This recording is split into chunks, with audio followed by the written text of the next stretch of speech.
하나님 말씀 같이 읽겠습니다. 사사기 2장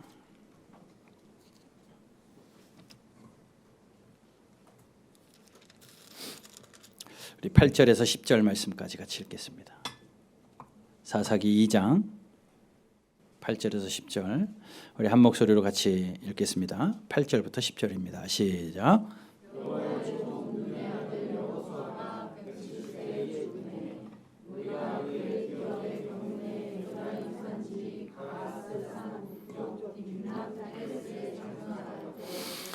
그 세대도 사람도 다 그 조상들에게로 돌아갔고 그 후에 일어난 다른 세대는 여호와를 알지 못하며 여호와께서 이스라엘을 위하여 행하신 일도 알지 못하였더라.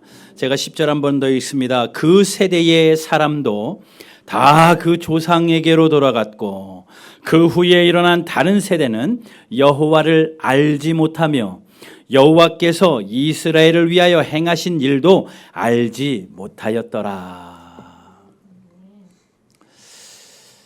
한번 따라해 보십시오. 다음 세대가 다른 세대가 되지 않도록, 다음 세대가 다른 세대가 되지 않도록 해야 될 책임이 저와 여러분들에게 있고 교회에게 있습니다. 오늘 읽어드린 이 말씀 본문 가지고 다른 세대가 되지 않도록, 다른 세대가 되지 않도록.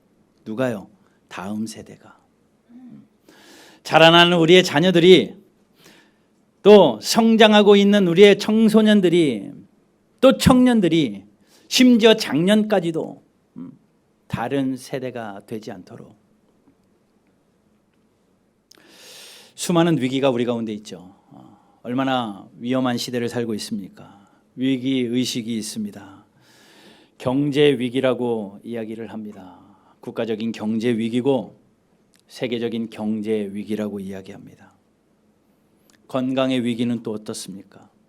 또 국가의 위기는 어떻습니까? 나라가 위기다. 이런 이야기도 심심치 않게 들리고 있습니다. 바라고 원하기는 이런 위기의 때에 슬기롭게 잘 견디고 잘 대처하는 은혜가 우리 가운데 있기를 바라는데, 그런 위기도 위기지만 신앙에도 위기가 있습니다. 또 교회에도 위기다라고 합니다. 급변하는 세대 속에서, 또 굉장히 빠르게 변하는 문화 속에서 교회가 과연 그 세대를 잘 따라가고 있을까? 교회가 그 문화를 잘 수용해서 잘 이끌고 있을까라고 생각할 때, 교회 문화는 그저 70년, 80년대에 머물러 버린 것 같아서 그 문화를 이끌지 못하고 결국은 도태되어 버려 교회가 점점 젊은이들에게 인기가 떨어지고 젊은 학생들이 가기 꺼려하는 그러한 곳이 되고는 있지 않는가라고 생각을 합니다. 그러다 보니 교회들마다 이 다음 시대에 대한, 다음 세대에 대한 신경을 굉장히 많이 써요.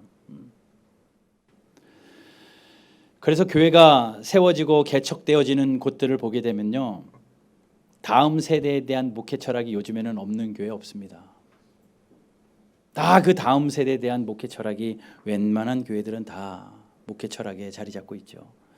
우리 교회도요, 목회 철학 중에 세 번째가 다음 세대를 바르게 세우는 바른 교회입니다. 다음 세대를 바르게 세우는 바른 교회. 이러한 목회 철학으로 교회가 세워지고 진행해 나가고 있는데, 그 다음 세대가 다른 세대가 되지 않도록 우리가 어떻게 해야 되는가? 너무나도 변화되는 상황 속에서 다음 세대가 교회를 떠납니다. 점점 떠나요. 우리 아이에게 물어봤습니다. 너네 반에 학생이 몇 명이나 되니? 그랬더니 20 몇 명 된대요. 그 중에 교회 다니는 사람 몇 명이야? 나 말고요, 한 2명? 근데 한 명은 선교사님 아들이고 그 한 명은 자기가 알고 있는 애고, 20명 중에 20여 명, 30명 중에 2-3명, 10%가 채 되지 않는 그런 이야기를 듣고 있습니다. 10년 전에 비해서 절반 이상의 주일학교 숫자가 줄었고요. 교회들마다 주일학교가 없는 교회가 절반이 된대요. 대한민국의 교회 중에 주일학교 예배가 없는 교회가 절반이 된대요. 우리도 처음에 시작하면서 그 아이들을 예배하는 것이 쉽지 않았지만 한 사람이라도 있으면 그 한 아이와 예배하자라고 시작을 했습니다. 이어가기 쉽지는 않지만 마음의 한 가지는 그 아이가 다른 세대가 되지 않도록 우리에게 사명이다라는 생각으로 진행을 하는 거죠. 교회들마다 그러한 생각들을 동일하게 해야 되는데 뭐 다른 교회는 둘째치고 특별히 우리 바른교회가 이제 3년이 지나고 이제 4년이 되어 가면서 우리 바른교회가 다음 세대들을 어떻게 생각해야 될런지, 어떻게 다른 세대가 되지 않도록 우리가 어떻게 사명 감당해야 될런지 좀 말씀을 통하여 도전 드리고 싶습니다. 선교학 용어 중에요, 미전도 종족이라는 단어가 있습니다. 전 세계 종족들을 보고 그 종족들 중에 아직 전도가 되지 않은 종족, 그래서 세상 모든 민족이 복음으로 물들어질 때에 그때에 예수님이 다시 오신다고 했으니 아직 예수님이 전도되어지지 않은 종족들을 미전도 종족이라 하고 그 종족들을 전도하려고 선교센터나 선교학에서는 열심을 내고 있습니다. 그런데 그 미전도 종족이 어떤 게 미전도 종족이냐면요, 예수 믿는 사람들이 5% 미만이면 미전도 종족이에요. 100명 중에 5명 미만일 때 미전도 종족이라고 이야기합니다. 그런데 우리나라 청소년들의 그러한 신앙을 조사해 보니까요, 우리나라 청소년 기독교인 숫자가요, 부모의 강압에 의하지 않고 자기가 나는 기독교인이라고 스스로 말한 자의 숫자가 0.38%래요. 그러면 우리 청소년 세대가요, 미전도 종족이에요. 미전도 종족이에요. 가만히 생각해 봅니다. 아프리카 가서 미전도 종족을 전도할 것도 중요하지만 우리의 다음 세대들을 전도해내야 되겠다. 세상의 땅끝까지 가가지고 그들을 예수 믿는 하나님의 자녀들로 변화시키는 일에 헌신을 했는데 알고 보니 내 품의 자식이 예수를 믿고 있지 않는다. 이것보다 뜨끔한 일은 없을 것 같아요. 우리의 자녀들이 미전도 종족이 되지 않도록 수평적인 선교도 우리가 최선을 다해야 되겠지만 수직적인 선교, 가정에서의 그러한 선교의 사명 감당하는 저와 여러분들 되시기를 주님의 이름으로 축복합니다. 더욱이 그나마 0.38%의 청소년들도 성경적인 가치관에서 점점 멀어지고 있습니다. 왜냐? 세상의 가르침이 성경과 위배되는 것들이 많기 때문에 그래요. 세상의 문화를 보고 자라죠. 세상들의 생각의 교육을 받죠. 가치관들이 막 혼돈이 옵니다. 그러니 어렸을 때 성경으로 교육된 그것은 온데간데 없고 전부 다 다른 생각, 세상적인 가치관으로 세상을 살아가다 보니 가치관이 흔들려요. 청소년들을 조사를 했습니다. 좋냐 안 좋냐라는 것을 했을 때 물어봤대요. 학생의 신분으로 흡연하는 거 어떻게 생각하세요? 라고 했더니 20%가 괜찮습니다 라고 했대요. 그나마 괜찮아요. 그런데 술 한잔 하는 거 괜찮다, 70%가 오케이 했답니다. 중고등학생들이요. 이혼하는 건 어떻게 생각해요? 80%가 오케이. 살다가 안 맞으면 헤어지면 되죠. 80%가 그거에 대해서 긍정적인 대답을 했대요.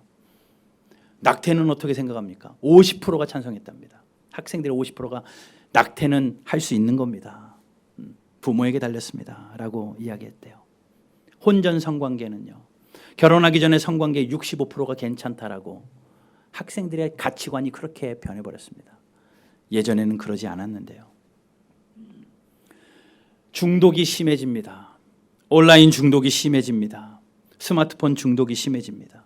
그러다 보니 스스로 갇히기 시작을 하고 대인관계와 사회생활이 엉망진창이 되어져 버리고 스스로 자기에게 갇혀버리는 세대가 돼요.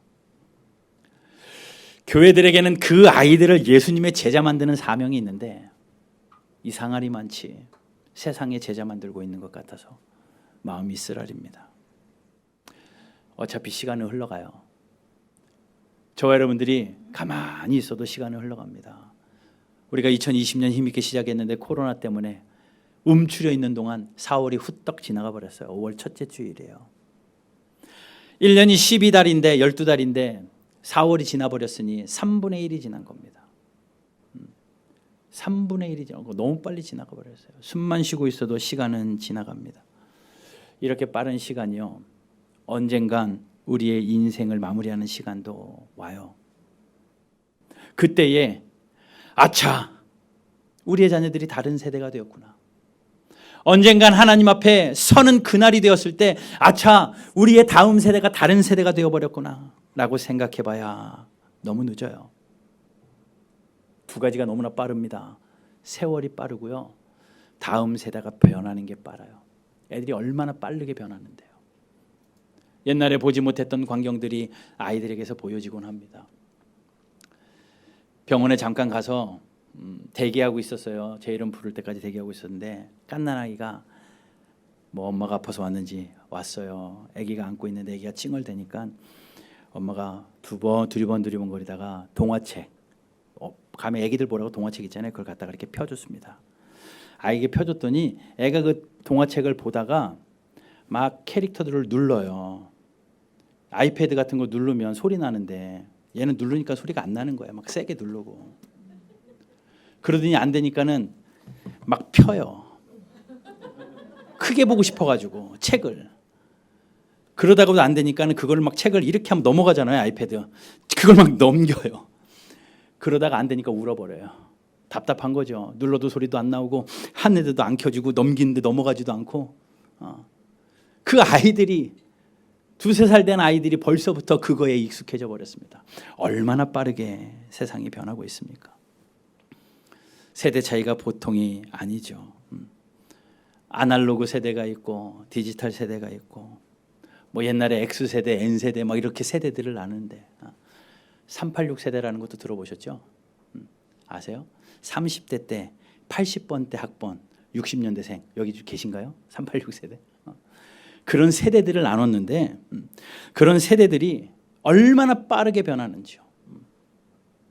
작년들은 한 끼 아끼겠다고 적당한 가격의 점심을 먹고 나오면서 자판기를 눌러서 커피 한 잔 마시고 그걸로 후식으로 때우는데 요즘 아이들은 어떤 줄 아십니까?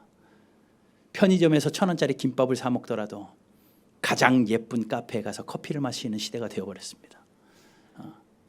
커피값이 밥값보다 비싼 시대. 그런데 그것이 아무렇지도 않게 서로에게 자랑이 되어지는 그런 시대. 그걸 나무라는 것은 아니지만 그만큼 시대가 빠르게 변하고 있다는 거예요. 내가 빨리 세상을 살아가고 나의 자녀들도 또 교회의 다음 세대도 빠르게 자라가는 이 세대 가운데 우리가 어떻게 해야 될까? 어느 순간 오늘 본문의 여호수아가 결산할 날이 다가온 겁니다. 2장 8절을 보세요. 여호와의 종 눈의 아들 여호수아가 몇 살이 됐어요? 110세의 죽음에. 여호수아가 누군데요?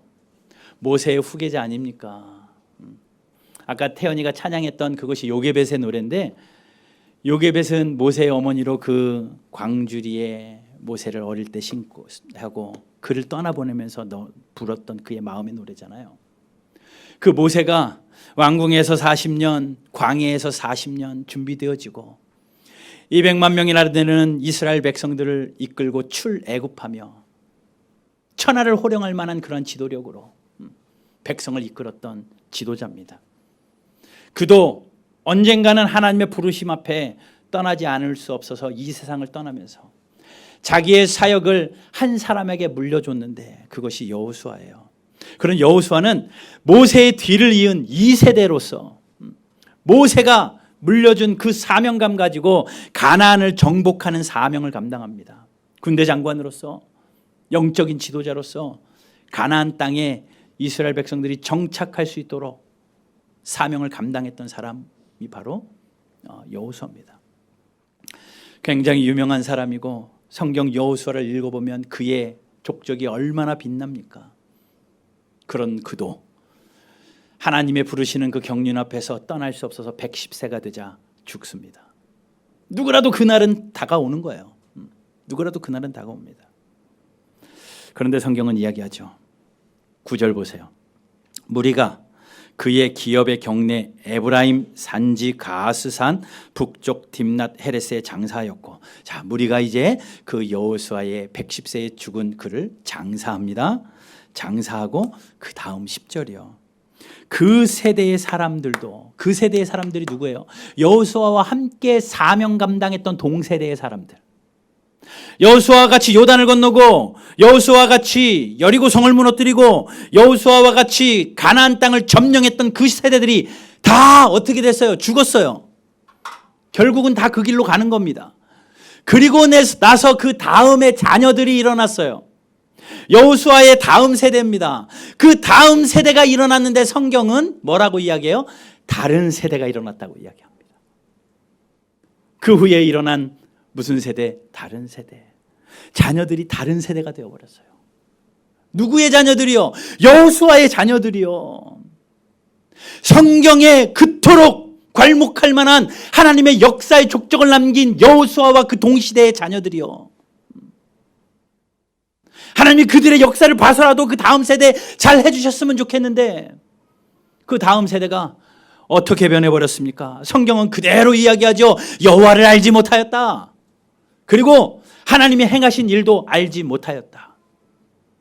여호수아와 여호수아다의 세대 사람들은 어떤 사람들이었습니까? 전쟁을 아는 사람들이었습니다. 전쟁은 하나님께 속하였다. 경험했거든요. 40년 동안 광야 생활을 했습니다. 하늘을 보면 메추라기와 만나가 내려지면서 하루하루 살아가는 것을 경험했던 사람들입니다. 반석을 쳐서 물을 터뜨렸던, 그 물을 먹고 마셨던 세대입니다. 홍해를 갈랐던 세대고, 요단을 갈랐던 세대고, 여리고성을 무너뜨렸던 그러한 세대예요. 그런데 그 다음 세대는요, 그걸 알지 못해요. 그저 구전으로만 들었습니다. 우리 아빠가 저거 건너뛰더래. 우리 아빠 세대가, 우리 엄마 세대가 배고프면 하늘에서 메추라기 만나 먹고 자랐더래. 이렇게 듣고 자라다 보니까 그저 그냥 지식으로만 끝나버려서 그들에게 일어난 현상이 하나님을 알지도 못했고 하나님이 행하신 일도 알지 못했다라고 말해요. 그런데요, 그것만으로 끝나지 않아요. 다른 세대가 되어버리니까요, 그들의 결과가 어떻게 되는 줄 아십니까? 11절부터 보세요. 읽진 않았지만 11절부터 제가 읽어볼게요. 11절부터 15절까지 제가 좀 읽겠습니다. 성경을 보십시오. 이스라엘 자손이, 이게 다른 세대예요. 자손이 여호와의 목전에 악을 행하여 하나님 앞에서 악을 행하기 시작합니다. 그리고 바알을 섬깁니다. 우상을 섬기기 시작을 합니다. 12절, 애굽 땅에서 그들을 인도하여 내신 그들의 조상들의 하나님 여호와를 어떻게 해요? 버렸어요. 다른 신들, 곧 그들의 주위에 있는 백성의 신들을 따라 그들에게 전하며 여호와를 진노하게 하였으되. 자, 뭐라고 합니까? 악을 행합니다. 우상을 섬깁니다. 여호와를 버립니다. 이방 신들을 쫓습니다. 그러니 하나님이 그들을 향하여 진노하셨다. 13절, 곧 그들이 여호와를 버리고 바알과 아스다롯을 섬겼으므로 여호와께서 이스라엘에게 진노하사 노력하는 자들의 손에 넘겨주사 그들이 노력 당하게 하시며 또 주위에 있는 모든 대적의 손에 팔아 넘기심에 그들이 다시는 대적을 당하지 못하였으며, 엄청나게 무서운 일이 일어납니다. 하나님이 그들을 대적의 손에 넘겨버리셨어요. 그래서 그들이 대적에게 팔려갑니다. 다른 세대가요. 누구의 세대입니까? 여호수아의 자녀의 세대요. 그 유명한 여호수아의 자녀의 세대들이 그런 일이 일어났습니다. 그리고 15절, 그들이 15절 같이 읽어볼까요? 시작.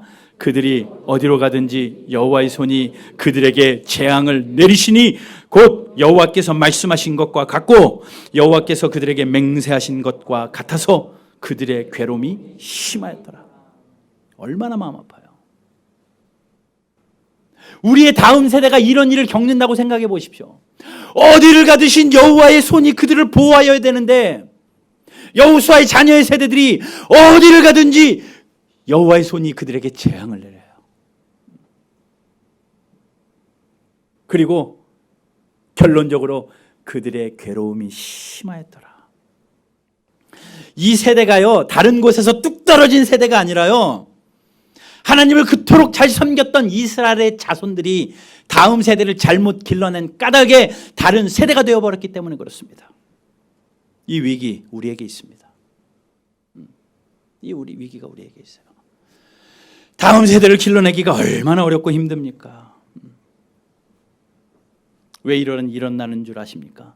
내일에 바쁘다 보니까, 내일에 충성하다 보니까, 내가 하는 것은 열심히 다 했는데 다음 세대들을 미처 생각하지 못했기 때문에, 오늘 나에게 있는 영광만 영광인 줄 알고, 나에게 있는 신앙의 부흥만 신앙의 부흥인 줄 알고 다음 세대를 챙겨가지 못했기 때문에, 여러분 어렸을 때부터 어린아이들을 품고 교회에서 자라나지 않으면요, 중고등학교가 되면 애들 눈치 봐요.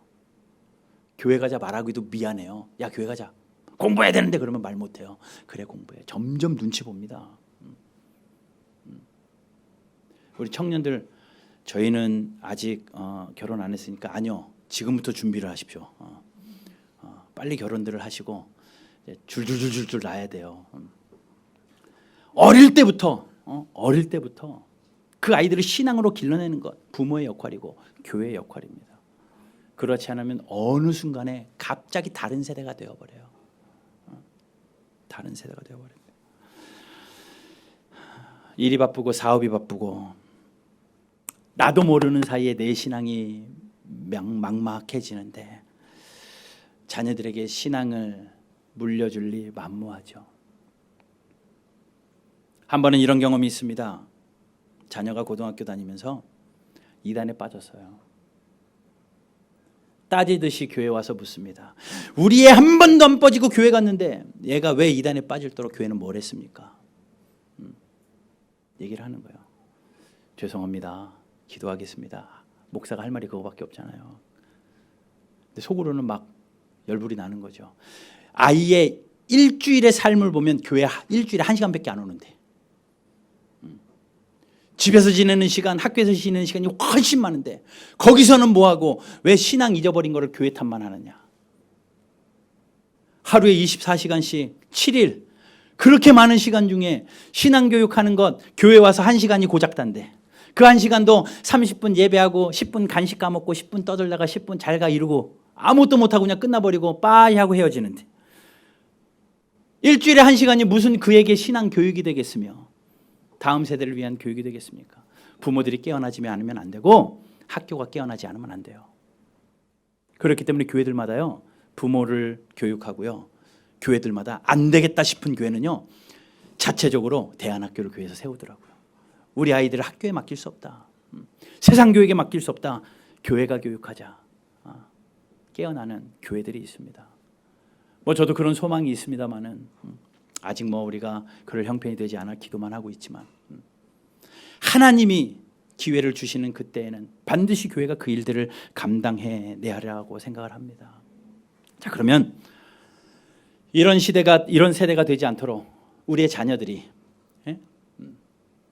또 우리의 자녀의 또 다른 자녀들이 다른 세대가 되지 않도록 우리가 무엇을 해야 될까? 딱 2가지만 짧게 말씀드릴게요. 첫 번째, 하나님을 알게 하고 말씀을 일러주는 일에 최선을 다하십시오.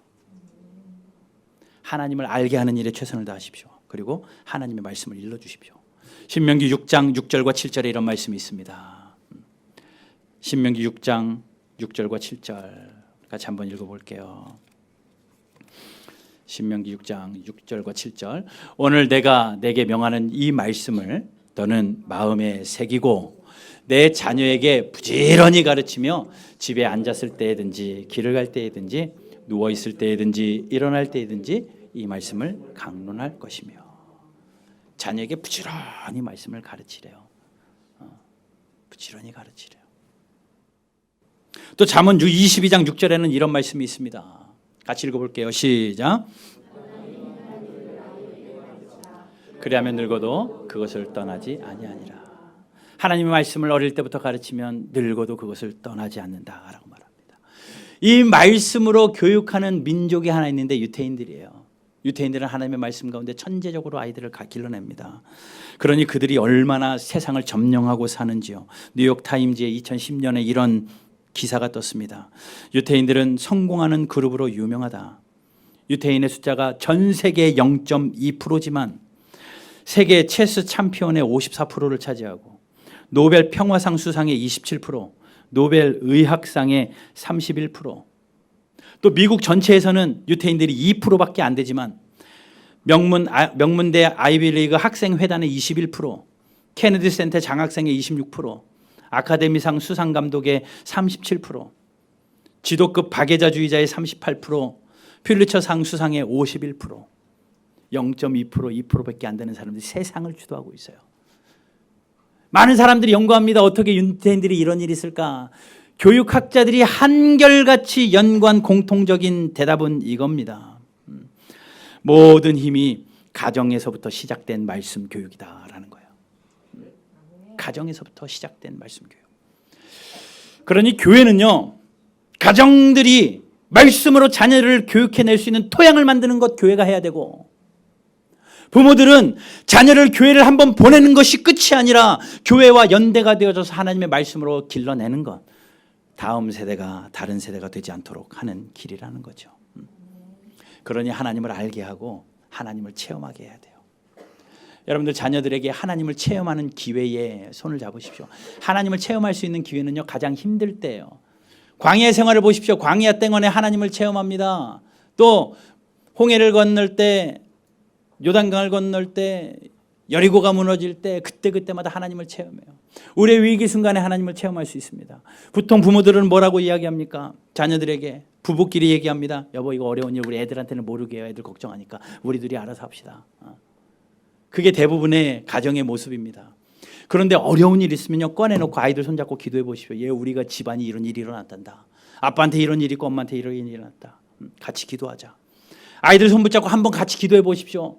하나님이 그 상황에서 건져주시면 그 아이들에게 간증거리가 돼요. 아빠의 어려운 순간에 우리 같이 기도했는데 하나님이 이렇게 도우셨구나, 간증거리가 돼요. 체험한 아이들은요, 절대 잊어버리지 않습니다. 체험이 얼마나 무서운데요. 제가 유학 시절에 짜장면을 먹고 싶어요. 근데 짜장면을 먹으려면요, 차를 타고 1시간 반을 가야 됩니다. 그러니까 1년에 한 번씩 연례 행사로 가는 거예요. 그러면 가끔 한국 마트 같은 데 가서 짜파게티 이런 거 사가지고요, 해 먹어요. 해서 먹으면서 우리 인혁이하고 인수한테 먹였습니다. 야, 이거 스파게티보다 더 맛있는 거야. 짜장면이야. 먹였어요. 맛있잖아요. 애들이 먹으면서 아빠 짜장면 해주세요. 그래요. 해줘요. 짜파게티를 짜장면으로 알고 살았습니다. 그러다가 한국으로 왔어요. 한국으로 와서 평촌으로 이사를 온 다음에 제가 애들 손을 딱 잡고, 얘들아, 진짜 짜장면을 맛보게 해줄게. 진짜 짜장면 먹으러 가자. 진짜 짜장면 집에 갔습니다. 이녀이가 젓가락을 딱 한 숟가락 먹더니 놔두더니 안 먹겠대요. 이건 짜장면이 아니야. 아빠가 해준 게 짜장면이야. 걔는요, 짜파게티가 짜장면이에요. 지금은 짜장면, 어제 저녁에 짜장면 먹었더니 잘 먹더라고요. 짜파게티가 짜장면인 줄 알아요. 그걸로 그렇게 체험을 하고 나니까 진짜 짜장면이 왔는데도 그것에 길들여져서 그 체험에 그것이 짜장면으로 기억이 남는 거죠. 동일하다고 생각을 합니다. 우리가 하나님을 경험하면요, 어떤 순간에도 그것이 체험되었기 때문에 하나님을 기억해요. 다른 세대가 된 것은 하나님을 잊어버렸기 때문이고 하나님을 경험해보지 못했기 때문인데, 저와 여러분들이 날마다 하나님을 경험하고 하나님을 알아감으로 자녀들에게 본이 되어져 하나님을 일러주고 말씀을 가르치고 체험을 전수하는 저와 여러분들 되시기를 주님의 이름으로 축복합니다. 삶과 신앙이 분리되지 마십시오. 교회와 가정이 분리되지 마십시오. 직장과 교회가 분리되지 마십시오. 다 하나가 되어서 협력하여서 그 일들을 감당해야 돼요. 한 가지만 더 말씀드리면, 다음 세대는 하나님 말씀으로 이르는 것도 가르치는 것도 중요하지만 씨앗으로 보고 가꾸어 줘야 됩니다. 다음 세대를 씨앗으로 보고 가꾸어야 된다. 씨앗이 절로 자라나요? 그냥 가만히 놔두면 씨앗이 알아서 자라나요? 아니요. 그 씨앗을 뿌리는 자도 있고 길러내야 하는, 물도 주고 그 모든 수고를 하는 그러한 것들이 필요합니다. 그런데 우리 바른교회에게 부탁드리는 것은 다음 세대를 보면서 그들을 씨앗으로 바라봐 달라는 겁니다. 씨앗 속에는요, 나무가 있고요. 그 씨앗 속에는 열매가 있습니다. 용혜원 시인의 이런 시가 있습니다. 씨앗 속에는 이라는 시가 있는데 제가 한번 읽겠습니다. 씨앗 속에는 나무의 내일이 숨어 있다. 씨앗 속에는 씨앗으로만 있기에는 너무나 커다란 꿈이 있다. 연이어 피어날 수많은 꽃과 탐스러움을 자랑하는 수많은 열매와 새들이 둥지를 틀 수 있는 큰 나무 한 그루가 꼭꼭 숨어 있다. 씨앗은 큰 나무의 꿈을 이루기 위해 싹을 틔운다. 나무의 씨앗 하나하나마다 싹이 돋아나기 시작할 때 나무의 내일이 시작된다. 씨앗 속에는 그래요. 여러분, 우리 다음 세대를 씨앗으로 보십시오. 꼭 주일학교, 중고등부 어린 아이들만이 아니라 우리 청년들까지도 다음 세대가 씨앗이 되어서 그 씨앗이 피어날 때에는 나무의 내일이 되는 겁니다. 우리 바른교회가 다음 세대들을 씨앗으로 바라보고 가꾸는 일에 최선을 다하여서 그 씨앗들이 자라남으로 많은 열매를 맺는 그러한 복이 있게 되기를 주님의 이름으로 축복합니다. 쓰레기로 보면 썩기 시작하지만 씨앗으로 보기면 피기 시작해요. 그러려면요, 투자해야 돼요. 헌신해야 돼요. 다음 세대들을 세우기 위하여 가만히 뒷짐지고 있다고 가나요? 가꿔야 됩니다. 어떻게든 가꿔야 됩니다. 우리 형편에 뒷짐지고 있을 수만은 없기에 다음 세대들을 위하여 수고하고 헌신을 합니다. 우리 2층에 다음 세대들을 위한 공간 세움을 만들고 있는데 그것 또한 누가 그래요? 애들이 몇 명인데요? 2명인데요. 그런데 거기를요? 아니요, 2명이 20명이 되고 20명이 200명이 될지도 몰라요. 아이들이 생기면 교회가 준비하겠다. 안 생길 것 같아요. 없어도 그냥 준비해 놓으면, 그릇을 준비해 놓으면 하나님이 채우실 것 같은 믿음이 생기기에 그냥 도전해 보는 겁니다. 저 혼자 하나요? 우리 함께 해야죠. 여러분, 2층에 지금 한창 공사 중이에요. 이따 그냥 가지 마시고 다 2층에 들러서 그 문고리 잡고 기도 한 번씩 하고 가십시오. 하나님, 이곳이 다음 세대를 세우는 공간 되게 해 주십시오. 거기 우리가 계약을 하기는 다른 사람이 계약되면 쫓겨나야 되지만 이 건물을 다 사버리든지 뭐 어떻게 해서든지 다음 세대 키우겠다는데 하나님께서 왜 허락하시지 않겠어요? 그래서 여러분들의 세대들뿐만 아니라 이 지역에 자라나고 있는 다음 세대들, 아니 대한민국의 다음을 책임지는 큰 꿈으로 씨앗을 길러내는 우리 바른교회 되기를 주님의 이름으로 축복합니다. 말로만 비전하지 말고 그들의 신앙을 위하여 섬겨주십시오. 내가 가지고 있는 것 섬겨주십시오. 우리 다음 세대를 위하여 특별 헌금도 하세요. 그래서 어떻게든지 교회가 세워져야 되지 않겠습니까? 우리의 자녀들이 세워져야 되지 않겠습니까? 그래서 우리 바른교회는 우리의 자녀들이 다음 세대가 다른 세대가 되지 않는 그런 복이 있어서 신앙의 전수가 일어나고 신앙의 명문 가정들이 다 되기를 주님의 이름으로 축복합니다.